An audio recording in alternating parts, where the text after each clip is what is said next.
कि रख हौसला वो मंजर भी आएगा, कि रख हौसला वो मंजर भी आएगा, पैसे के पास चलकर समंदर भी आएगा, यूं थक करना बैठ ए मंजिल की मुसाफिर, मंजिल भी मिलेगी और मंजिल मिलने का मजा भी आएगा। नमस्कार प्यारे साथियों, स्वागत है आप सभी का आप ही के अपने यूट्यूब चैनल शुरू क्लासेस पर। तो प्यारे साथियों, आज हम आप लोग बीच में एक बार फिर से यूपी पुलिस कांस्टेबल भर्ती परीक्षा 2024 के लिए इंपोर्टेंट क्वेश्चन की क्लास लेकर आ गया जी। दोस्तों, आपको क्या करना है, आपको इस क्लास को एंड तक देखना है।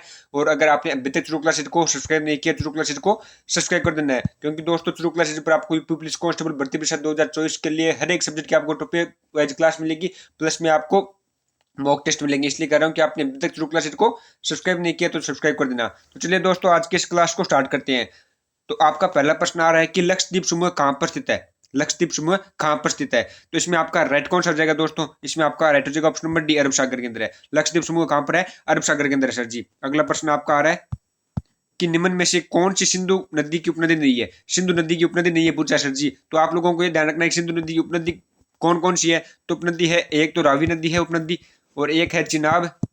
एक रावी नदी है, एक चिनाब नदी है, और एक झेलम है। ये उपनदी है। तो आप लोगों को ये ऑप्शन में दे रखी है, रावी भी है उपनदी, और चिनाब भी है, और झेलम भी है, लेकिन गंगा सिंधु नदी की उपनदी नहीं है। तो इसमें आपका राइट कौन सा हो जाएगा? हाँ, इसके अंदर आपका राइट हो जाएगा ऑप्शन नंबर ए। सिंधु नदी की उपनदी कौन सी नहीं है? गंगा नहीं है, क्योंकि रावी नदी भी है, चिनाब भी है, और झेलम भी है। अगला प्रश्न आपका आ रहा है कि चुनाव आयोग का प्रमुख किसके द्वारा नियुक्त किया जाता है? ये मोस्ट क्वेश्चन है भैया परीक्षा की दृष्टि से, कि चुनाव आयोग का प्रमुख है वो किसके द्वारा नियुक्त किया जाता है। ऑप्शन नंबर ए है केंद्र सरकार, ऑप्शन नंबर बी है राज्य सरकार, ऑप्शन नंबर सी है भारत के राष्ट्रपति, और ऑप्शन नंबर डी है भारत के मुख्य न्यायाधीश। तो दोस्तों, इसके अंदर आपका राइट हो जाएगा ऑप्शन नंबर सी, भारत के राष्ट्रपति। चुनाव आयोग का प्रमुख किसके द्वारा नियुक्त किया जाता है? भारत के राष्ट्रपति के द्वारा नियुक्त किया जाता है। अगला प्रश्न आपका आ रहा है कि निम्न में से कौन सी मिश्रित धातु नहीं है? हाँ, मिश्रित धातु कौन सी नहीं है? पित्तल है, टांका है, या फिर कांसा है, या फिर चांदी है। तो दोस्तों, इसके अंदर आपका राइट हो जाएगा ऑप्शन नंबर डी, चांदी। चांदी है वो मिश्रित धातु नहीं है, चांदी मिश्रित धातु के अंदर नहीं आती है। अगला प्रश्न आपका आ रहा है कि केरल में फसल की कटाई पर कौन सा उत्सव मनाया जाता है? केरल में फसल की कटाई पर कौन सा उत्सव मनाया जाता है? तो ऑप्शन नंबर ए है लोहड़ी, ऑप्शन नंबर बी है पोंगल, ऑप्शन नंबर सी है ओणम, ऑप्शन नंबर डी है बैसाखी। तो दोस्तों, इसके अंदर आपका राइट हो जाएगा option number C, Onam. Kerala में फसल की कटाई पर कौन सा उत्सव मनाया जाता है? ओणम मनाया जाता है सर जी, ओणम। नेक्स्ट क्वेश्चन आपका है कि उत्तरी भारतीय मैदानों की दलदली मिट्टी को किस नाम से जाना जाता है? तो दोस्तों, इसके अंदर आपका राइट हो जाएगा ऑप्शन नंबर बी, तराई। उत्तरी भारतीय मैदानों की दलदली मिट्टी को किस नाम से जाना जाता है? तराई के नाम से जाना जाता है। अगला प्रश्न आपका आ रहा है कि निम्न में से कौन सी शास्त्रीय नृत्य की एक शैली नहीं है? तो दोस्तों, इसके अंदर आपका राइट हो जाएगा option number C, Kalbelia. Kalbelia शास्त्रीय नृत्य की एक शैली नहीं है। कथक है, कथकली है, और ओडिसी है, लेकिन कालबेलिया नहीं है। तो इसमें आपका राइट कौन सा हो जाएगा? ऑप्शन नंबर सी इसका राइट हो जाएगा। नेक्स्ट क्वेश्चन आपका है कि स्वतंत्रता के बाद भारत के पहले उप प्रधानमंत्री कौन हुए? ये भैया मोस्ट है कि स्वतंत्रता के बाद भारत के पहले उप प्रधानमंत्री पूछा है। उप प्रधानमंत्री कौन हुए? ऑप्शन नंबर ए है सरदार वल्लभ भाई पटेल, ऑप्शन नंबर बी है Morarji Desai, option number C है Jagjivan Ram, option number D है चरण सिंह। तो दोस्तों, इसके अंदर आपका राइट कौन सा हो जाएगा? इसके अंदर आपका राइट हो जाएगा ऑप्शन नंबर ए, स्वतंत्रता के बाद भारत के पहले उप प्रधानमंत्री कौन हुए? सरदार वल्लभ भाई पटेल हुए। और अगर आपको पूछ ले कि स्वतंत्रता के बाद भारत के पहले प्रधानमंत्री कौन थे, स्वतंत्रता के बाद भारत के पहले प्रधानमंत्री पूछ ले तो कौन थे? पंडित जवाहरलाल नेहरू। पंडित जवाहरलाल नेहरू थे, पंडित जवाहरलाल नेहरू थे, ध्यान रखना। स्वतंत्रता के बाद भारत के पहले उप प्रधानमंत्री कौन थे? हाँ, उप प्रधानमंत्री कौन थे? सरदार वल्लभ भाई पटेल थे। और पहले प्रधानमंत्री कौन थे स्वतंत्रता के बाद? पंडित जवाहरलाल नेहरू थे। अगला प्रश्न देखते हैं दोस्तों आपका। अगला है कि गरबा एक लोक नृत्य है जिसकी उत्पत्ति कहां से हुई है? भैया मोस्ट है, गरबा एक लोक नृत्य है जिसकी उत्पत्ति कहां से हुई है? वेरी गुड, गुजरात से। गरबा एक लोक नृत्य है जिसकी उत्पत्ति कहां से हुई है? गुजरात से हुई है। गरबा की उत्पत्ति कहां से हुई है? गुजरात से हुई है। अगला प्रश्न आपका है कि संविधान सभा की मसौदा समिति के अध्यक्ष कौन थे? तो इसमें आपका राइट कौन सा हो जाएगा? इसके अंदर आपका right option number B, B R Ambedkar, यानी भीमराव अम्बेडकर थे। संविधान सभा की मसौदा समिति के अध्यक्ष कौन थे? भीमराव अम्बेडकर थे, भीमराव अम्बेडकर, ये ध्यान रख लेना भाई, भीमराव अम्बेडकर। अगला प्रश्न आपका आ रहा है कि किस संविधान संशोधन के द्वारा संविधान की प्रस्तावना में संशोधन किया गया? ये मोस्ट क्वेश्चन है भैया कि किस संविधान संशोधन के द्वारा संविधान की प्रस्तावना में संशोधन किया गया? तो इसमें आपका राइट हो जाएगा ऑप्शन नंबर बी, 42वें संविधान संशोधन के द्वारा संविधान की प्रस्तावना में संशोधन किया गया। अगला प्रश्न आपका आ रहा है कि भारतीय चमड़ा रंगाई एवं जूता संस्थान कहां पर स्थित है? ये स्टार लगा लो कि भारतीय चमड़ा रंगाई एवं जूता संस्थान कहां पर स्थित है। ऑप्शन नंबर ए है आगरा, ऑप्शन नंबर बी है कानपुर, ऑप्शन नंबर सी है लखनऊ, ऑप्शन नंबर डी है गाजियाबाद। तो दोस्तों इसके अंदर आपका राइट हो जाएगा ऑप्शन नंबर बी कानपुर। भारतीय चमड़ा रंगाई और जूता संस्थान कहां पर स्थित है? कानपुर के अंदर स्थित है। अगला प्रश्न आपका आ रहा है कि पश्चिमी घाट की सबसे ऊंची चोटी कौन सी है? पश्चिमी घाट की सबसे ऊंची चोटी कौन सी है? ये सभी को आना चाहिए, अन्नामुड़ी। पश्चिमी घाट की सबसे ऊंची चोटी कौन सी है? अन्नामुड़ी है। अगला प्रश्न आपका है कि भारतीय संविधान में मौलिक कर्तव्यों को कौन से संशोधन द्वारा शामिल किया गया था? ये भी मोस्ट क्वेश्चन है। भारतीय संविधान में मौलिक कर्तव्यों को कौन से संशोधन द्वारा शामिल किया गया था? ऑप्शन नंबर है 56वें संशोधन, ऑप्शन नंबर बी है 14वें संशोधन, ऑप्शन नंबर सी है 25वें संशोधन, ऑप्शन नंबर डी है 42वें संशोधन। तो दोस्तों इसके अंदर आपका राइट होगा ऑप्शन नंबर डी 42वें संशोधन। ठीक है, भारतीय संविधान में 42वें संशोधन के द्वारा मौलिक कर्तव्यों को शामिल किया गया था। ठीक है, अगला प्रश्न आपका है कि किस आंदोलन का नेतृत्व मोहम्मद अली और शौकत अली ने किया था? तो इसमें आपका राइट कौन सा हो जाएगा कि किस आंदोलन का नेतृत्व मोहम्मद अली और शौकत अली ने किया था? तो इसमें आपका राइट होगा ऑप्शन नंबर सी खिलाफत आंदोलन का। अगला प्रश्न आपका है कि भारतीय संविधान में पहला संशोधन किस वर्ष किया गया? ये स्टार लगा लो कि भारतीय संविधान में पहला संशोधन किस वर्ष किया गया था। ऑप्शन नंबर ए है 1950, ऑप्शन नंबर बी है 1951, ऑप्शन नंबर सी है 1947, ऑप्शन नंबर डी है 1948। तो दोस्तों इसके अंदर आपका राइट कौन सा हो जाएगा? हाँ, इसके अंदर आपका राइट हो जाएगा ऑप्शन नंबर बी 1951। भारतीय संविधान में पहला संशोधन किस वर्ष किया गया था? 1951 में किया गया था। अगला प्रश्न आपका है कि नालंदा किस धर्म का प्राचीन शिक्षण संस्थान था? ये भी मोस्ट क्वेश्चन है। नालंदा किस धर्म का प्राचीन शिक्षण संस्थान था? तो इसमें आपका राइट कौन सा जाएगा? हाँ, इसके अंदर आपका राइट जाएगा ऑप्शन नंबर ए बौद्ध। नालंदा किस धर्म का प्राचीन शिक्षण संस्थान था? बौद्ध धर्म का। अगला प्रश्न आपका है कि 103वां संवैधानिक संशोधन किससे संबंधित था? तो इसमें आपका राइट कौन सा हो जाएगा? 103वां संवैधानिक संशोधन किससे संबंधित था? वेरी गुड, इसके अंदर राइट हो जाएगा ऑप्शन नंबर ए आर्थिक आरक्षण। ऑप्शन नंबर ए को लॉक कर देना, आर्थिक आरक्षण। अगला प्रश्न आपका आ रहा है कि नमक सत्याग्रह आंदोलन के लिए महात्मा गांधी ने लगभग कितनी दूरी तय की थी? ये भैया मोस्ट क्वेश्चन है। नमक सत्याग्रह आंदोलन के लिए महात्मा गांधी ने कितनी दूरी तय की थी? ऑप्शन नंबर ए है 350 मील, ऑप्शन नंबर बी है 400 मील, ऑप्शन नंबर सी है 241 मील, ऑप्शन नंबर डी है 123 मील। तो दोस्तों इसके अंदर आपका राइट होगा ऑप्शन नंबर सी 241 मील। अगला प्रश्न आपका आ रहा है कि बादशाह अकबर ने बुलंद दरवाजा किस वर्ष बनवाया था? ये भी मोस्ट क्वेश्चन है। बादशाह अकबर ने बुलंद दरवाजा किस वर्ष बनवाया था? तो इसमें आपका राइट कौन सा हो जाएगा? इसके अंदर आपका राइट हो जाएगा ऑप्शन नंबर डी 1601 में। बादशाह अकबर ने बुलंद दरवाजा किस वर्ष बनाया था? 1601 के अंदर। और आपको यह भी पूछ सकता है कि बुलंद दरवाजा किसने बनवाया था? अकबर ने बनवाया था। ये ध्यान रखना भाई, बुलंद दरवाजा किसने बनाया था? अकबर ने बनाया था। कब बनाया था? 1601 ईस्वी में बनाया था। ठीक है, अगला प्रश्न आपका आ रहा है कि चीन का राष्ट्रीय खेल कौन सा है? चीन का राष्ट्रीय खेल पूछा है। चीन का राष्ट्रीय खेल कौन सा है दोस्तों? तो दोस्तों इसके अंदर आपका राइट ऑप्शन नंबर है सी टेबल टेनिस। चीन का राष्ट्रीय खेल कौन सा है? Table tennis. और अगर पूछ ले भारत का राष्ट्रीय खेल कौन सा है? हाँ, अगर पूछ ले एक सेकंड, भारत का राष्ट्रीय खेल कौन सा है? भारत का राष्ट्रीय खेल पूछ ले, भारत का राष्ट्रीय खेल कौन सा है? तो कौन सा है भारत का राष्ट्रीय खेल? हॉकी हो जाएगा। भारत का राष्ट्रीय खेल कौन सा हो जाएगा? हॉकी हो जाएगा। और आपको अब चीन का पूछा है तो चीन का कौन सा हो जाएगा? टेबल टेनिस हो जाएगा। ध्यान रख लेना भाई। अगला प्रश्न आपका आ रहा है कि अंतरराष्ट्रीय पर्वतीय दिवस किस तारीख को मनाया जाता है? एक ध्यान रखना, आपके दिवस से रिलेटेड आपको एग्जाम के अंदर एक या दो क्वेश्चन देखने को मिलेंगे। दिवस से रिलेटेड आपको एक क्वेश्चन पक्का देखने को मिलेगा, इसलिए कह रहा हूं कि दिवस से रिलेटेड क्वेश्चन है वो देख लेना। और हम भी आप लोगों को जो महत्वपूर्ण दिवस है वो करवा देंगे। तो ऑप्शन नंबर है 11 दिसंबर, ऑप्शन नंबर बी है 13 जनवरी, ऑप्शन नंबर सी है 14 नवंबर, ऑप्शन नंबर डी है 2 अक्टूबर। तो दोस्तों इसके अंदर आपका राइट हो जाएगा ऑप्शन नंबर ए 11 दिसंबर। अंतरराष्ट्रीय पर्वतीय दिवस किस तारीख को मनाया जाता है? 11 दिसंबर को मनाया जाता है। दोस्तों अगर आपको एक क्वेश्चन अच्छे लग रहे हैं तो ईमानदारी से लाइक कर देना क्लास को, और आपने अभी तक शुरू क्लासेज को सब्सक्राइब नहीं किया शुरू क्लासेज को सब्सक्राइब कर देना भाई। अगला प्रश्न आपका आ रहा है कि विश्व जनसंख्या दिवस किस दिन मनाया जाता है? ये देख लो, विश्व जनसंख्या दिवस किस दिन मनाया जाता है। मैं आपको कह रहा हूं कि आपको हर एक क्लास के अंदर आपको दिवस से रिलेटेड क्वेश्चन प्रोवाइड कराएंगे और अलग से भी आपको दिवस से रिलेटेड क्वेश्चन करवा देंगे। तो विश्व जनसंख्या दिवस किस दिन मनाया जाता है? हाँ, वेरी गुड, इसके अंदर आपका राइट ऑप्शन नंबर बी 11 जुलाई को। विश्व जनसंख्या दिवस किस दिन मनाया जाता है? 11 जुलाई को मनाया जाता है। अगला प्रश्न आपका आ रहा है कि लोकप्रिय कुणबी नृत्य किस भारतीय राज्य से संबंधित है? ये भी मोस्ट क्वेश्चन है। लोकप्रिय कुणबी नृत्य है वो किस भारतीय राज्य से संबंधित है? तो दोस्तों ऑप्शन नंबर ए है मिजोरम, ऑप्शन नंबर बी है सिक्किम, ऑप्शन नंबर सी है Jammu Kashmir, option number D है गोवा। तो दोस्तों इसके अंदर आपका राइट कौन सा हो जाएगा? वेरी गुड, इसके अंदर आपका राइट हो जाएगा ऑप्शन नंबर डी गोवा। लोकप्रिय कुणबी नृत्य किस भारतीय राज्य से संबंधित है? गोवा से है। अगला प्रश्न आपका है कि भारत का सबसे बड़ा बॉक्साइट उत्पादक राज्य कौन सा है? इसमें आपका राइट हो जाएगा option number C, Odisha. Bharat का सबसे बड़ा बॉक्साइट उत्पादक राज्य कौन सा है? ओडिशा है। अगला प्रश्न आपका है कि केंद्र सरकार द्वारा राष्ट्रीय खेल विकास कोष NSDF की स्थापना किस वर्ष की गई थी? ऑप्शन नंबर ए है 1999, ऑप्शन नंबर बी है 1997, ऑप्शन नंबर सी है 1998 और ऑप्शन नंबर डी है 1996। दोस्तों इसके अंदर आपका राइट कौन सा हो जाएगा? हाँ, इसके अंदर आपका राइट हो जाएगा ऑप्शन नंबर सी, 1998।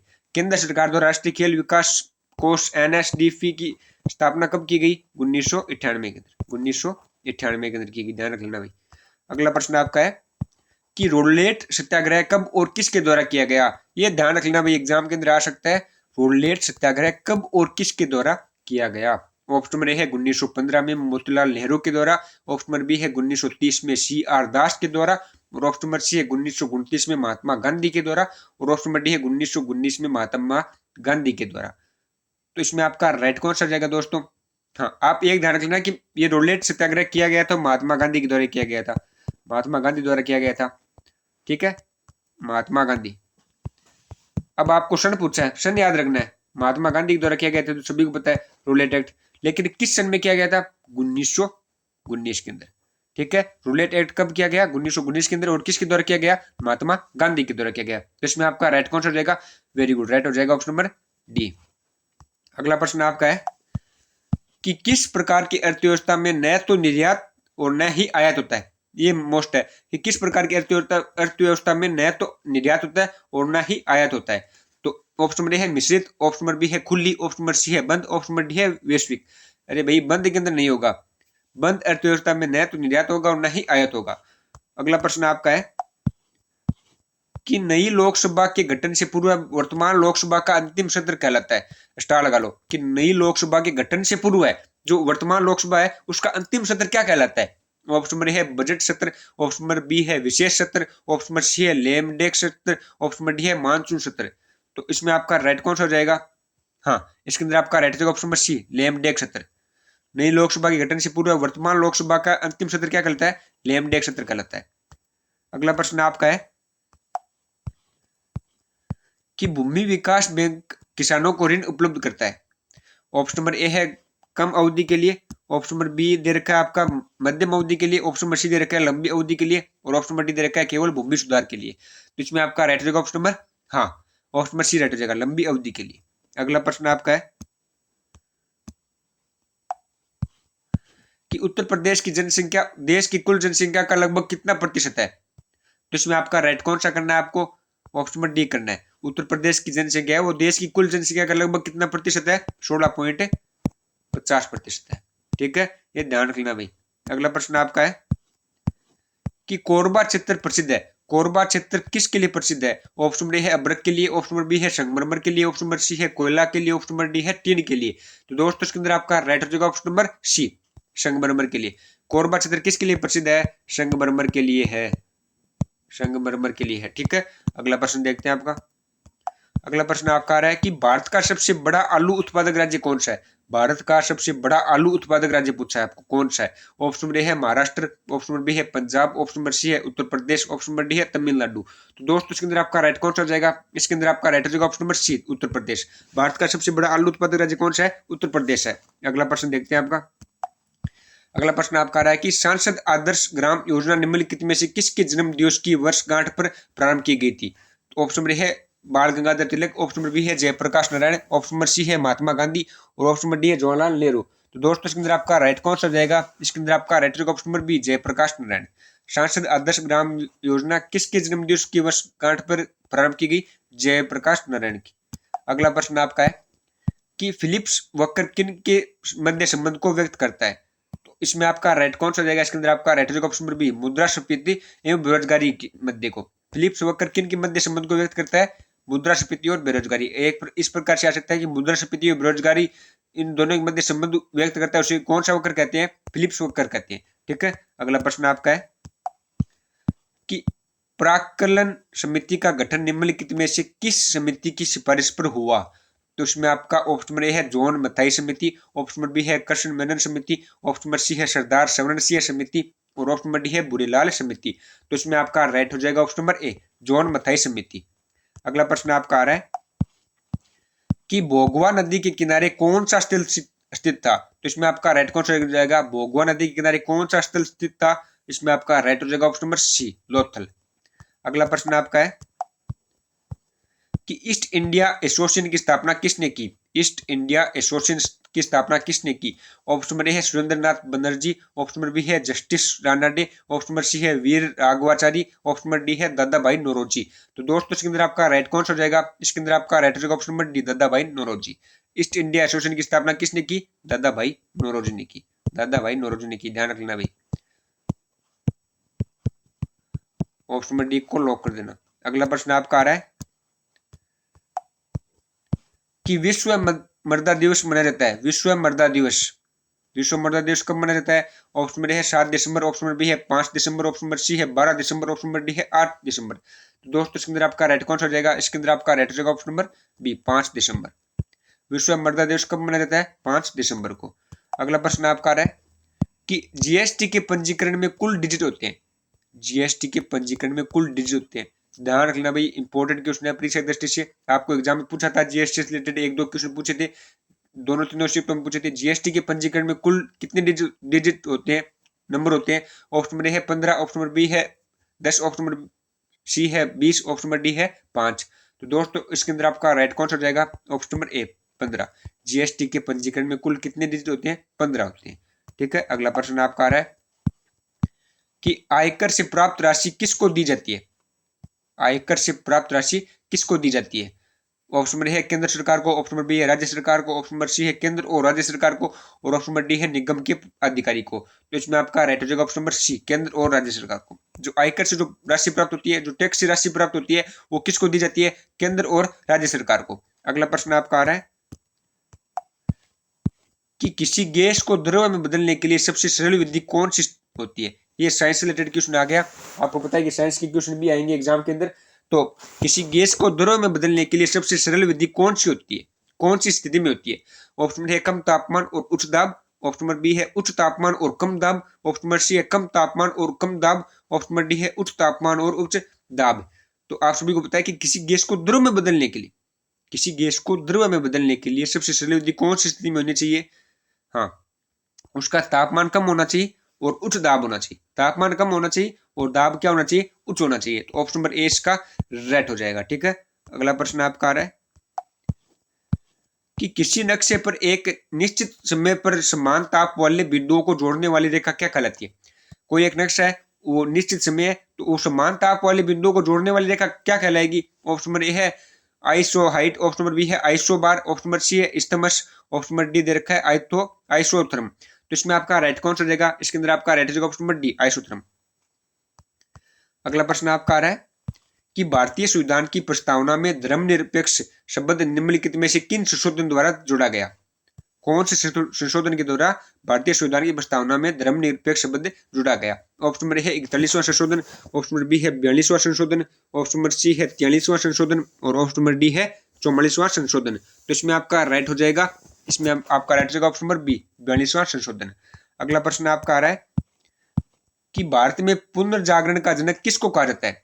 भारत में पुनर्जागरण का जनक किसे कहते हैं, स्टार लगा लो भी। भारत में पुनर्जागरण का जनक किसे कहते हैं। ऑप्शन नंबर ए है स्वामी दयानंद सरस्वती को, ऑप्शन नंबर बी है स्वामी विवेकानंद को, ऑप्शन नंबर सी है राजा राममोहन राय को, ऑप्शन नंबर डी है महात्मा गांधी को। तो इसमें आपका राइट कौन सा जाएगा, इसके अंदर आपका राइट जाएगा ऑप्शन नंबर सी, राजा राममोहन राय को। भारत में पुनर्जागरण का जनक किसे कहते हैं, राजा राममोहन राय को कहती है। ठीक है, अगला प्रश्न देखते हैं आपका। हाँ, अगला प्रश्न आपका आ रहा है, अगला प्रश्न है कि यक्षगान नामक लोक नृत्य का संबंध किस राज्य से है। तो इसमें आपका राइट हो जाएगा ऑप्शन नंबर बी, कर्नाटक से। अगला प्रश्न आपका है कि महाराष्ट्र में शिवाजी उत्सव एवं गणेश चतुर्थी किसने शुरू कराया था। स्टार लगा लो कि महाराष्ट्र में शिवाजी उत्सव और गणेश चतुर्थी किसने शुरू कराया था। ऑप्शन नंबर है Bala Saheb Thackeray, option number B है MG Ranade, option number C है BG Tilak, option number D है शिवाजी।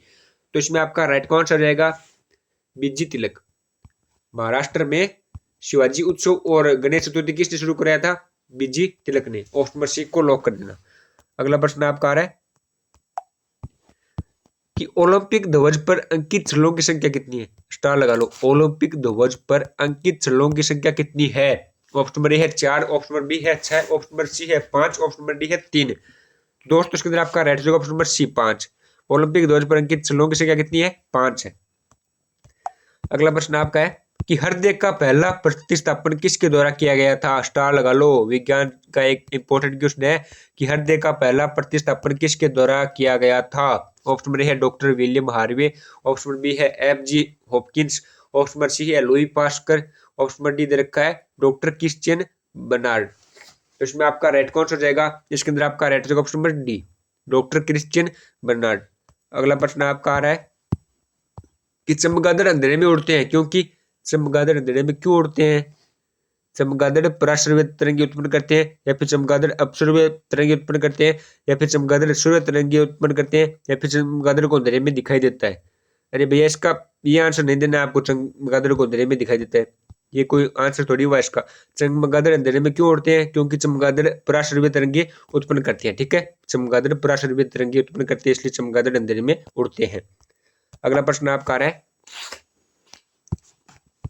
कि किस तापमान पर सेल्सियस एवं फ़ारेनहाइट तापमानों के पाठ्यांक एक होंगे? तो इसमें आपका राइट हो जाएगा ऑप्शन नंबर ए, 40 डिग्री सेल्सियस माइनस में। अगला प्रश्न आपका आ रहा है कि भारतीय तिरंगे झंडे पर अंकित चक्र की तीलियों का रंग कौन सा होता है? स्टार लगा लो कि भारतीय तिरंगे झंडे पर अंकित चक्र की तीलियों का रंग कौन सा होता है? ऑप्शन नंबर ए है काला, ऑप्शन नंबर बी है हरा, ऑप्शन नंबर सी है नीला, ऑप्शन नंबर डी है सफेद। तो इसमें आपका राइट कौन सा हो जाएगा? इसके अंदर आपका राइट हो जाएगा ऑप्शन नंबर सी नीला। जो तिरंगे पर जो अंकित चक्र होता है उसके अंदर जो तीलियां होती है उसके अंदर कौन सा रंग होता है? कौन सा हो जाएगा? नीला हो जाएगा। ठीक है, अगला प्रश्न देखते हैं आपका। अगला प्रश्न आपका है कि डिजिटल कंप्यूटर की कार्य पद्धति किस सिद्धांत पर आधारित है? ऑप्शन नंबर ए है केवल तर्क पर, ऑप्शन नंबर बी है इलेक्ट्रॉनिक परिपथ पर, ऑप्शन नंबर सी है गणना एवं तर्क पर, ऑप्शन नंबर डी है मापन पर।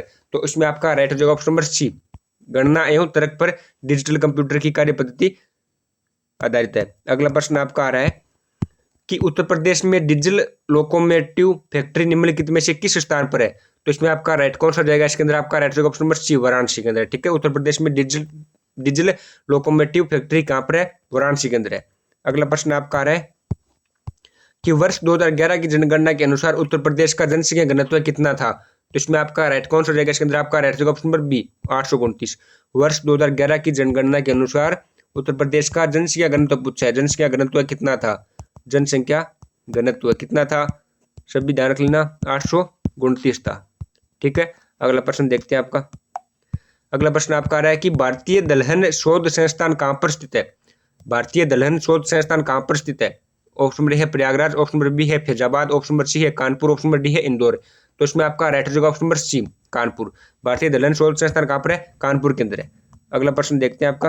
अगला प्रश्न आपका आ रहा है कि उत्तर प्रदेश में बौद्ध और जैन दोनों का प्रसिद्ध तीर्थ कौन सा है? बौद्ध और जैन धर्म दोनों का प्रसिद्ध तीर्थ कौन सा है? ऑप्शन नंबर ए है सारनाथ, ऑप्शन नंबर बी है देवीपाटन, ऑप्शन नंबर सी है कौशाम्बी, ऑप्शन नंबर डी है कुशीनगर। तो इसमें आपका राइट हो जाएगा option number B, Devipatan. Uttar Pradesh में बौद्ध और जैन दोनों का प्रसिद्ध तीर्थ कौन सा है? देवीपाटन है। ऑप्शन नंबर बी को लॉक कर देना। अगला प्रश्न आपका है कि भारतीय स्वतंत्रता संग्राम में वर्ष 1915 से 1947 की अवधि को क्या कहते हैं? भारतीय स्वतंत्रता संग्राम था, उसके अंदर 1915 से 1947 की जो अवधि थी उसको क्या कहा जाता है? तो ऑप्शन नंबर ए है गर्म दलीय दौर, ऑप्शन नंबर बी है नरम दलीय दौर, ऑप्शन नंबर सी दे रखा है गांधी का दौर, ऑप्शन नंबर डी है इनमें से कोई नहीं। तो सभी को आना चाहिए क्या हो जाएगा? गांधी का दौर। वो दौर कौन सा था? गांधी का दौर था। अगला प्रश्न आपका है कि प्रत्येक सेंटीमीटर में 10 समान विभाजन होते हैं जिन्हें क्या कहते हैं? ये सभी को आना चाहिए, प्रत्येक सेंटीमीटर में 10 समान विभाजन होते हैं, जैसे 10 समान विभाजन होते हैं उनको क्या कहते हैं? ऑप्शन नंबर ए है मीटर, ऑप्शन नंबर बी है माइक्रोमीटर, ऑप्शन नंबर सी है डेसीमीटर, ऑप्शन नंबर डी है मिलीमीटर। तो इसमें आपका राइट कौन सा हो जाएगा? इसके अंदर आपका राइट होगा ऑप्शन नंबर डी, मिलीमीटर। आप सभी को बताया कि 1 सेंटीमीटर के अंदर कितने मिलीमीटर होते हैं? 10 होते हैं। ठीक है, 10 मिलीमीटर। अगला प्रश्न देखते हैं आपका। हाँ, अगला प्रश्न आपका है कि विश्व डायबिटीज दिवस किस रूप में मनाया जाता है? विश्व डायबिटीज दिवस के रूप में जाना जाता है। ऑप्शन नंबर है 14 फरवरी, ऑप्शन नंबर बी है 18 मई, ऑप्शन नंबर सी है 12 सितंबर, ऑप्शन नंबर डी है 14 नवंबर। तो इसमें आपका राइट हो जाएगा ऑप्शन नंबर डी, 14 नवंबर। अगला प्रश्न आपका है कि ऑडियोमीटर है, ऑडियोमीटर क्या है? देख लो भैया, साइंस के अच्छे अच्छे क्वेश्चन डाले गए हैं। ऑडियोमीटर क्या है? ऑप्शन नंबर ए है विद्युत शक्ति मापक यंत्र, ऑप्शन नंबर बी है ध्वनि तीव्रता मापक यंत्र, ऑप्शन नंबर सी है वायुमंडलीय दाब मापक यंत्र, ऑप्शन नंबर डी है आर्द्रता मापक यंत्र। तो इसमें आपका राइट हो जाएगा ऑप्शन नंबर बी, ध्वनि तीव्रता मापक यंत्र। ऑडियोमीटर क्या है? ध्वनि तीव्रता मापक यंत्र है। ऑप्शन नंबर बी को लॉक कर देना। अगला प्रश्न देखते हैं आपका। अगला है कि सामान्यतः टूथपेस्ट में पाया जाता है, टूथपेस्ट में क्या पाया जाता है सामान्यतः? हाँ, कैल्शियम कार्बोनेट पाया जाता है। अगला प्रश्न आपका है कि शुद्ध जल होता है, शुद्ध जल, शुद्ध जल कौन सा होता है? उदासीन होता है शुद्ध जल। ठीक है, ऑप्शन नंबर सी को लॉक कर देना। अगला एक निम्नलिखित में से किसने जलियांवाला बाग हत्याकांड के विरोध में वायसराय की कार्यकारिणी परिषद की सदस्यता से इस्तीफा दिया था? ऑप्शन नंबर ए है जमनलाल बजाज ने, ऑप्शन नंबर बी है शंकर राम ने, ऑप्शन नंबर सी है रविंद्रनाथ टैगोर ने, और ऑप्शन नंबर डी है चमनलाल शीतलवाड़ा ने। तो इसमें आपका राइट हो जाएगा option number B, Shankar Ram Nagar ने। अगला प्रश्न आपका है कि भूकंप आने से पहले वायुमंडल में निम्न में से किस गैस की मात्रा में वृद्धि हो जाती है? तो इसमें आपका राइट हो जाएगा option number B, radon gas की। ठीक है, अगला प्रश्न आपका है, हाँ अगला प्रश्न आपका आ रहा है कि भारतीय वन प्रबंधन संस्थान स्थित है, भारतीय वन प्रबंधन संस्थान कहाँ पर स्थित है? तो इसमें आपका राइट कौन सा हो जाएगा? इसके अंदर आपका राइट हो जाएगा ऑप्शन नंबर बी, भोपाल में। भारतीय वन प्रबंधन संस्थान कहाँ पर है? भोपाल के अंदर है, ध्यान रख लेना भाई। अगला प्रश्न आपका है कि भारत में सबसे अधिक वर्षा वाला स्थान कौन सा है? ये सभी को आना चाहिए। भारत में सबसे अधिक वर्षा वाला स्थान कौन सा है? ऑप्शन नंबर ए है मानसीराम, ऑप्शन बी है चेरापूंजी, ऑप्शन नंबर सी है नेतरहाट, ऑप्शन नंबर डी है पश्चिमी घाट। तो इसमें आपका राइट कौन सा हो जाएगा? हाँ, इसके अंदर आपका right option number A Mansiram. Bharat में सबसे अधिक वर्षा कहाँ पर होती है? मानसीराम के अंदर होती है। अगला प्रश्न आपका आ रहा है कि पानी की बूंदों का गोल होने का कारण क्या है? अरे भैया मोस्ट क्वेश्चन है कि पानी की बूंदों का गोल होने का कारण क्या है? ऑप्शन नंबर है प्लवन, ऑप्शन नंबर बी है पृष्ठ तनाव, ऑप्शन नंबर सी है कोशिकात्व, ऑप्शन नंबर डी है उत्प्रेक्षा। तो इसमें आपका राइट कौन सा जाएगा? इसके अंदर आपका राइट ऑप्शन नंबर बी पृष्ठ तनाव। पानी की बूंदों का गोल होने का कारण क्या है? पृष्ठ तनाव। अगला प्रश्न आपका है कि उगता एवं डूबता सूर्य लाल प्रतीत होता है, क्योंकि उगता एवं डूबता सूर्य लाल प्रतीत होता है, किस कारण से होता है? ऑप्शन नंबर है लाल रंग का प्रकीर्णन सबसे अधिक होता है, ऑप्शन नंबर बी है लाल रंग का प्रकीर्णन सबसे कम होता है, ऑप्शन नंबर सी है उगते व डूबते सूर्य का ताप सर्वाधिक होता है, और ऑप्शन नंबर डी इनमें से कोई नहीं। इसमें आपका राइट हो जाएगा ऑप्शन नंबर बी, लाल रंग का प्रकीर्णन सबसे कम होता है, इसलिए उगता व डूबता सूर्य लाल रंग का प्रतीत होता है। ऑप्शन नंबर बी को लॉक कर देना। अगला प्रश्न आपका है कि संविधान में मौलिक कर्तव्यों को शामिल करने की प्रेरणा किस देश के संविधान से ली गई? अरे स्टार लगा लो भैया कि संविधान में मौलिक कर्तव्यों को शामिल करने की प्रेरणा किस देश के संविधान से ली गई? ऑप्शन नंबर ए है रूस, ऑप्शन नंबर बी है जर्मनी, ऑप्शन नंबर सी है फ्रांस, ऑप्शन नंबर डी दे रखा है चीन। तो इसमें आपका राइट कौन सा करना है आपको? इसके अंदर आपको राइट करना है ऑप्शन नंबर ए रूस। संविधान में मौलिक कर्तव्यों को शामिल करने की प्रेरणा किस देश के संविधान से ली गई? रूस।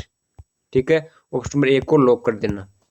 अगला प्रश्न आपका आ रहा है कि रथ यात्रा महोत्सव कहाँ होता है? रथ यात्रा महोत्सव कहाँ होता है? ऑप्शन नंबर है कोणार्क, ऑप्शन नंबर बी है पुरी, ऑप्शन नंबर सी है द्वारिका, ऑप्शन नंबर डी है हरिद्वार। तो इसमें आपका राइट हो जाएगा ऑप्शन नंबर बी, पुरी के अंदर। रथ यात्रा महोत्सव कहाँ होता है? पुरी के अंदर होता है। ठीक है, अगला प्रश्न आपका आ रहा है कि जल अपघटन में ऊर्जा किस रूप में उत्पन्न होती है? जल अपघटन में ऊर्जा किस रूप में उत्पन्न होती है? ऑप्शन नंबर ए है प्रकाश, ऑप्शन नंबर बी है उष्मा, ऑप्शन नंबर सी है ध्वनि, ऑप्शन नंबर डी है अम्ल। तो दोस्तों इसके अंदर आपका राइट हो जाएगा ऑप्शन नंबर बी उष्मा। जल अपघटन में ऊर्जा किस रूप में उत्पन्न होती है? उष्मा के रूप में उत्पन्न होती है। अगला प्रश्न आपका आ रहा है कि मानव नेत्र के लिए स्पष्ट दृष्टि की दूरी कितनी होनी चाहिए? अरे ये तो इंपॉर्टेंट क्वेश्चन है कि मानव नेत्र के लिए स्पष्ट दृष्टि की दूरी कितनी होनी चाहिए? ऑप्शन नंबर ए है 60 सेंटीमीटर, ऑप्शन नंबर बी है 25 सेंटीमीटर, ऑप्शन नंबर सी है 15 सेंटीमीटर, ऑप्शन नंबर डी दे रखा है 100 सेंटीमीटर। तो दोस्तों इसके अंदर आपका राइट कौन सा हो जाएगा? इसके अंदर आपका राइट हो जाएगा ऑप्शन नंबर बी 25 सेंटीमीटर। मानव नेत्र के लिए स्पष्ट दृष्टि की दूरी कितनी होनी चाहिए? 25 सेंटीमीटर होनी चाहिए। ऑप्शन बी को लॉक कर देना। अगला प्रश्न आपका आ रहा है कि लाइफ डिवाइन किसके द्वारा लिखी गई? Life divine option number A है भगत सिंह, ऑप्शन बी है doctor Rajendra Prasad, option number C है Arvind Ghosh, option number D है विवेकानंद।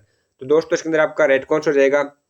इसके अंदर आपका राइट हो जाएगा option number C, Arvind Ghosh के द्वारा। लाइफ डिवाइन किसके द्वारा लिखी गई? अरविंद घोष के द्वारा लिखी गई। अगला प्रश्न आपका आ रहा है कि किसे एशिया की रोशनी कहा जाता है? अरे स्टार लगा लो, एशिया की रोशनी किसे कहते हैं? एशिया की रोशनी ऑप्शन नंबर है महात्मा गांधी, ऑप्शन बी है Gautam Buddha, option number C है Mao Tse tung, option number D है अकबर को। तो दोस्तों इसके अंदर आपका राइट कौन सा रहेगा? इसके अंदर आपका राइट रहेगा option number B Gautam Buddha को। एशिया की रोशनी किसे कहते हैं? एशिया की रोशनी सर जी गौतम बुद्ध को कहते हैं। ठीक है, ध्यान रख लेना भाई, एशिया की रोशनी किसे कहते हैं? गौतम बुद्ध को कहते हैं। ठीक है, अगला प्रश्न आपका आ रहा है कि निम्नलिखित में से वह दिल्ली का सुल्तान कौन था जिसकी मृत्यु चौगान खेलते हुई? चौगान खेलते हुए किस दिल्ली के सुल्तान की मृत्यु हुई थी? ऑप्शन नंबर ए है Qutbuddin Aibak, option number B दे रखा है Alauddin Khilji, option number C है Firoz Shah Tughlaq, option number D है गयासुद्दीन तुगलक। तो दोस्तों इसके अंदर आपका राइट कौन सा हो जाएगा?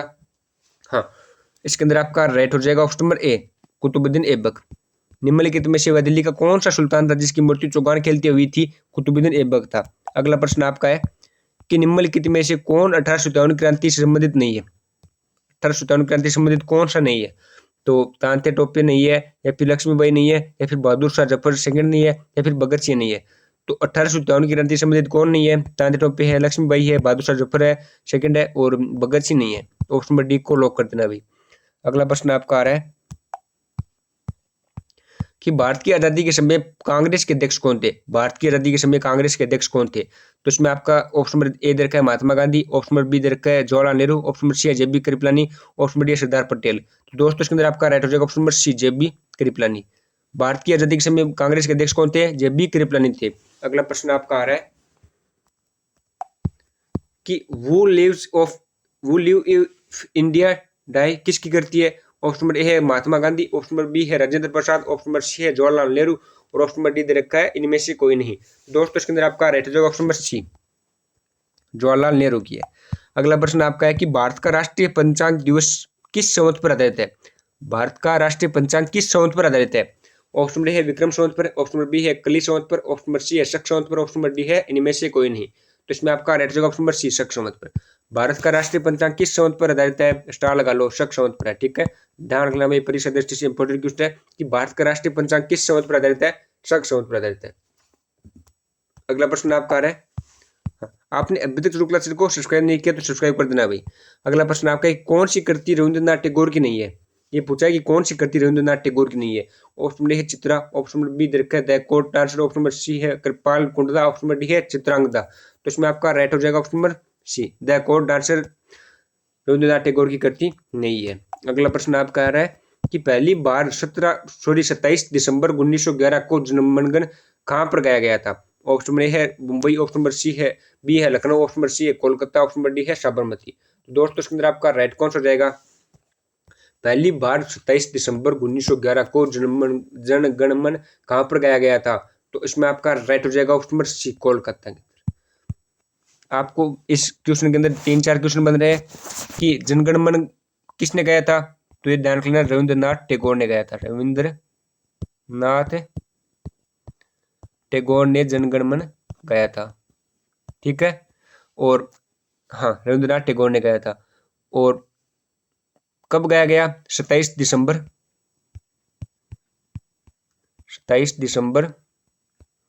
1911 को 1911 को। और कहां पर गाया गया? कोलकाता के अंदर। रविंद्रनाथ टैगोर ने पहला जनगणमन 27 दिसंबर 1911 को कोलकाता के अंदर। ठीक है, जनगणमन किसने लिखा था? रविंद्रनाथ टैगोर ने लिखा था। और कब गाया गया? 27 दिसंबर 1911 को। और कहां पर? कोलकाता के अंदर। और वंदे मातरम किसने लिखा था? वंदे मातरम लिखा था बंकिम चंद्र चटर्जी ने।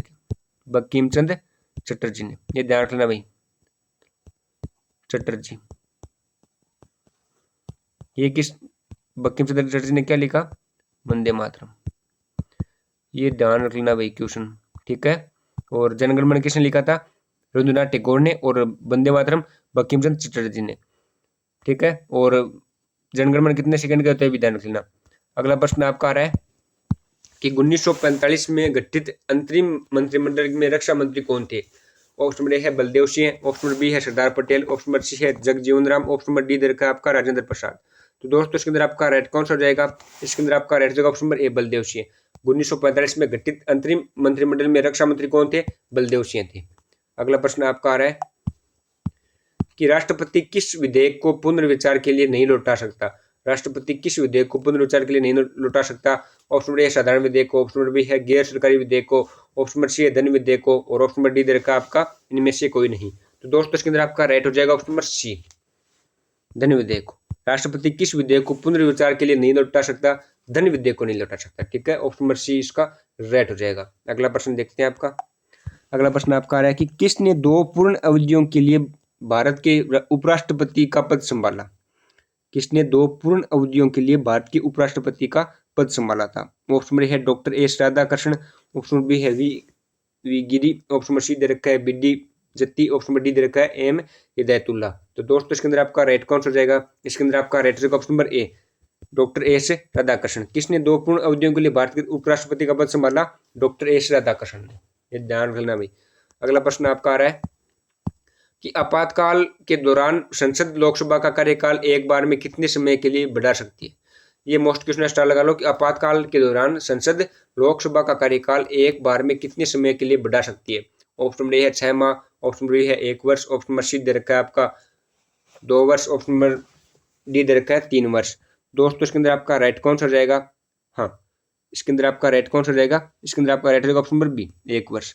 आपातकाल के दौरान संसद लोकसभा का कार्यकाल एक बार में कितने समय के लिए बढ़ा सकती है? 1 वर्ष के लिए बढ़ा सकती है। अगला प्रश्न देखते हैं आपका। अगला प्रश्न आपका आ रहा है कि कौन सा प्रधानमंत्री कभी लोकसभा में उपस्थित नहीं हुआ? अरे स्टार लगा लो कि कौन सा प्रधानमंत्री लोकसभा में कभी भी उपस्थित नहीं हुआ?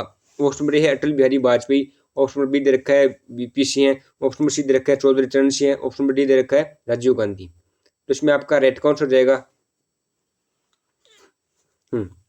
कि कौन सा प्रधानमंत्री कभी भी लोकसभा में उपस्थित नहीं हुआ? तो इसमें आपका right option number C Chaudhary Charan Singh.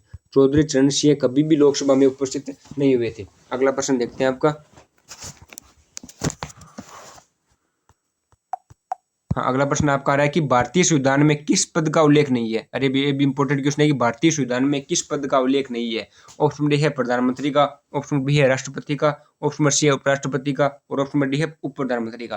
तो दोस्तों इसके अंदर आपका राइट रहेगा ऑप्शन नंबर उप प्रधानमंत्री का। भारतीय संविधान में किस पद का उल्लेख नहीं है? उप प्रधानमंत्री का उल्लेख नहीं है भारतीय संविधान में। ये ध्यान रख लेना भाई। अगला प्रश्न देखते हैं आपका। अगला आ रहा है कि निम्न में से कौन सा व्यक्ति लोकसभा की कार्यवाहियों में भाग ले सकता है किंतु मतदान नहीं कर सकता? ये भी मोस्ट क्वेश्चन है कि कौन सा व्यक्ति लोकसभा की कार्यवाहियों में भाग ले सकता है किंतु मतदान नहीं कर सकता है? ऑप्शन नंबर है attorney general, option number B दे रखा है लोकसभा अध्यक्ष, ऑप्शन नंबर सी है प्रधानमंत्री और ऑप्शन नंबर डी है राष्ट्रपति। तो दोस्तों इसके अंदर आपका राइट हो जाएगा ऑप्शन नंबर ए अटॉर्नी जनरल। कौन सा व्यक्ति लोकसभा के कार्यों में भाग ले सकता है किंतु मतदान नहीं कर सकता? Attorney general. ऑप्शन नंबर ए को लॉक कर देना। अगला प्रश्न देखते हैं आपका। हाँ, अगला प्रश्न आपका आ रहा है कि बिहू लोक नृत्य है। ये भी मोस्ट क्वेश्चन है कि बिहू लोक नृत्य बिहू लोक नृत्य है। ऑप्शन डी है असम का, ऑप्शन बी है राजस्थान का, ऑप्शन नंबर सी दे रखा है मणिपुर का और ऑप्शन नंबर डी दे रखा है मेघालय का। तो दोस्तों इसके अंदर आपका राइट कौन सा हो जाएगा? बिहू लोक नृत्य है। बिहू लोक नृत्य किसका है? असम का है। ये लोक नृत्य से रिलेटेड भी आपको ये 2 क्वेश्चन पूछेगा, ये भी ध्यान रखना भाई, क्योंकि आपको पता है कि आपका एग्जाम किस हिसाब से आया था, आप सभी ने देख लिया, वो तुरंत हो गया, इसलिए आपको एक बार फिर से मौका मिल गया है। तो आप तैयारी एकदम शानदार रखना भाई। अगला प्रश्न आपका आ रहा है कि मजलिस किस देश की संसद है? अरे स्टार लगा लो, मजलिस किस देश की संसद है? मजलिस ऑप्शन नंबर ए है मालदीव, ऑप्शन नंबर बी दे रखा है मिस्र, ऑप्शन नंबर सी दे रखा है बांग्लादेश, ऑप्शन नंबर डी दे रखा है मलेशिया। तो मजलिस किस देश की संसद है? तो इसमें आपका राइट कौन सा हो जाएगा? ऑप्शन नंबर ए मजलिस किस देश की संसद है? ऑप्शन नंबर ए को लॉक करना, मालदीव की है। तो अब आपका संसद से रिलेटेड क्वेश्चन है, तो आपको ध्यान रखना है कि हाँ, भारत की संसद के कितने सदन होते हैं? भारतीय संसद के कितने सदन है? 2 सदन है। कौन कौन से हैं? राज्यसभा और लोकसभा। भारतीय संसद के कितने सदन है? 2 सदन है, राज्यसभा और लोकसभा। ये ध्यान रखना भाई। और संसद शब्द कहाँ से लिया गया है? फ्रांसीसी शब्द है संसद शब्द, फ्रांसीसी शब्द से लिया गया संसद शब्द। ये भी ध्यान रख लेना आप, ठीक है। और एक आपको पूछ सकते हैं कि हाँ, कि भारत में पहली संसद कब हुई थी? एक ये भी पूछ सकते हैं भारत में पहली संसद कब हुई थी? तो आप सभी बताए कि संसद स्थापना कब हुई संसद की? 26 जनवरी 1950 को हुई।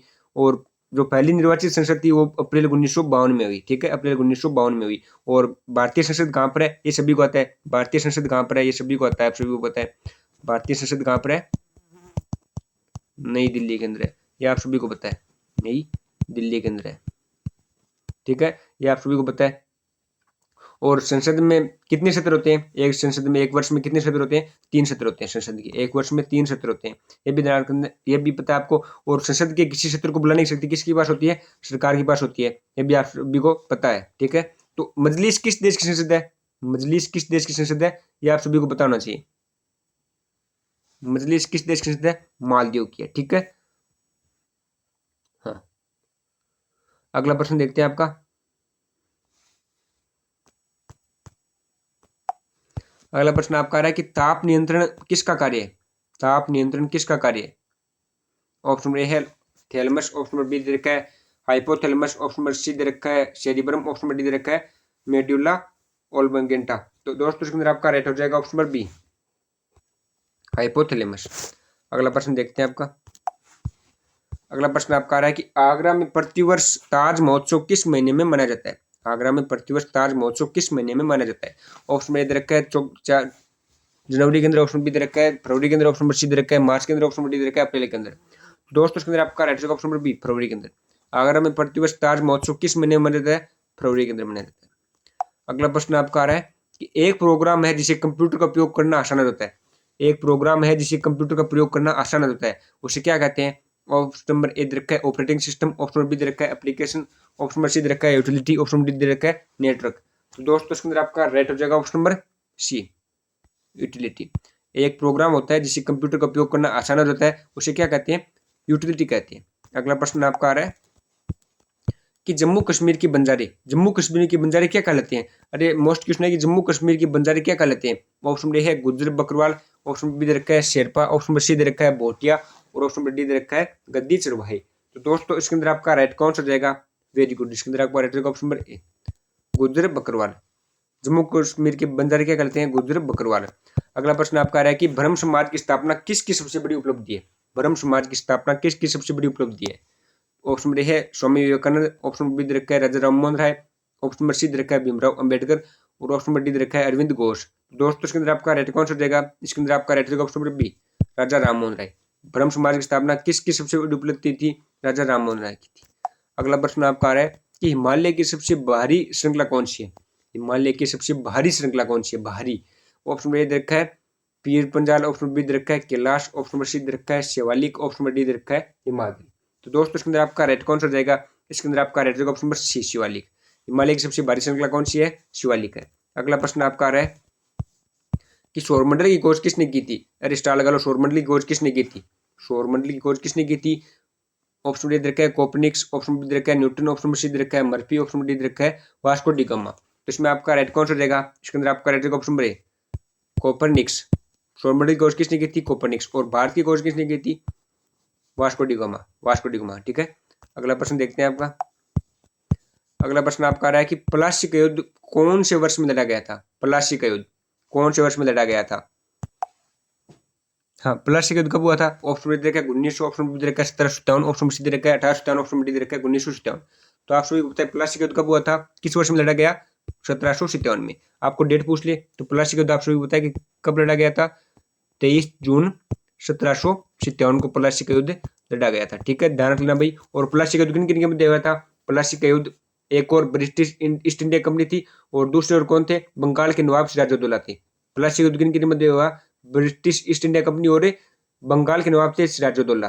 तो बंगाल के नवाब सिराजुद्दौला को हरा दिया गया था। ठीक है, हाँ। और ईस्ट इंडिया कंपनी के सेना में रॉबर्ट क्लाइव के नेतृत्व में वो ब्रिटिश ईस्ट इंडिया कंपनी का नेतृत्व कौन कर रहा था? ध्यान रखना भाई, रॉबर्ट क्लाइव।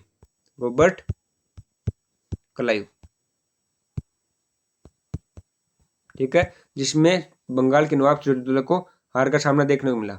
ठीक है, और इसके बाद एक संधि हुई थी, अलीगढ़ की संधि।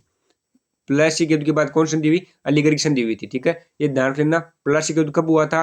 23 जून 1757 को हुआ। किन किन के मध्य हुआ? ब्रिटिश ईस्ट इंडिया के जो नेतृत्व कर रहे थे रॉबर्ट क्लाइव और बंगाल के नवाब सिराजुद्दौला के मध्य हुआ, जिसमें सिराजुद्दौला को हार देखने को मिली। ठीक है, अगला प्रश्न देखते हैं आपका। तो इसमें आपका राइट ऑप्शन नंबर बी। अगला प्रश्न देखते हैं। अगला प्रश्न आपका है कि आज का अंतिम प्रश्न है कि गांधी इरविन समझौता भारत के निम्नलिखित में से किस आंदोलन से संबंधित था? गांधी इरविन समझौता भारत के निम्नलिखित में से किस आंदोलन से संबंधित था? तो ऑप्शन नंबर ए दे रखा है सविनय अवज्ञा आंदोलन, ऑप्शन बी दे रखा है भारत छोड़ो आंदोलन, ऑप्शन नंबर सी दे रखा है Rowlatt act, option number D दे रखा है असहयोग। तो दोस्तों इसके अंदर आपका राइट कौन सा जाएगा? इसके अंदर आपका राइट ऑप्शन नंबर ए सविनय अवज्ञा आंदोलन। ठीक है, गांधी इरविन समझौता भारत के निम्नलिखित में से किस आंदोलन से संबंधित था? सविनय अवज्ञा आंदोलन से संबंधित था। ठीक है, तो आज दोस्तों हमने आपको 100 क्वेश्चन कराए। आज हमने आपको कितने क्वेश्चन कराए? 100 क्वेश्चन कराए। आप ईमानदारी से कमेंट कर बताना कि आपके 100 में से कितने क्वेश्चन राइट हुए हैं। आप ईमानदार से कमेंट करके बताएं कि आपने 100 में से कितने क्वेश्चन राइट किए। और आपने अभी तक ट्रू क्लासेज को सब्सक्राइब नहीं किया, ट्रू क्लासेज को सब्सक्राइब कर देना। और अगर ये क्लास अच्छी लगी तो ईमानदार से लाइक कर देना और चैनल को सब्सक्राइब कर देना और कमेंट करके जरूर बताना कि आपको ये क्लास कैसी लगी और आपके 100 में से कितने क्वेश्चन सही हुए। तो धन्यवाद दोस्तों, बने रहिए ट्रू क्लासेज के साथ। Like share and subscribe true classes. धन्यवाद।